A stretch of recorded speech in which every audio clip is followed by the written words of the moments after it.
தேமுதிக பொதுச் செயலாளர் பிரேமலதா விஜயகாந்த் வெளியிட்டுள்ள அறிக்கையில் அதானி குழுமத்திற்கும் தமிழக அரசுக்கும் இடையே கடந்த 3 ஆண்டுகளில் எந்த ஒப்பந்தமும் செய்யப்படவில்லை. மின்வாரியம் தொடர்பாக எந்தவித ஒப்பந்தமும் மேற்கொள்ளவில்லை.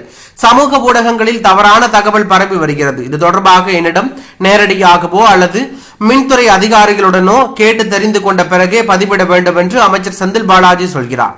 இதுபோன்ற ஊழல் குற்றச்சாட்டை மறைத்தாலும் இதன் உண்மை நிலை என்ன என்பது தமிழக அரசு வெள்ளை அறிக்கையாக வெளியிட வேண்டும். அது மட்டுமல்லாமல் நீதி அரசர்களும் தாமாக முன்வந்து இந்த ஊழல் குற்றச்சாட்டை ஆய்வு செய்து உண்மையில் ஊழல் நடந்திருக்கிறதா என்பதை கண்டறிய வேண்டும். அமெரிக்கா நீதிமன்றம் அதானி குழுமத்தின் மீது குற்றம் சாட்டி இருக்கிறார்கள் என்றால் நெருப்பில்லாமல் புகையாது என்கின்ற பழமொழிக்கு ஏற்ப புகாரும் ஊழல் குற்றச்சாட்டும் வரவேண்டியதன் அவசியம் என்ன என்பது மக்கள் கேள்வியாக உள்ளது. எனவே தமிழக அரசு உடனடியாக இதற்கான விளக்கத்தை மக்களுக்கு தெளிவுபடுத்த வேண்டும் என்று கேட்டுக்கொள்கிறேன் என்று அவர் கூறியுள்ளது பரபரப்பை ஏற்படுத்தி உள்ளது.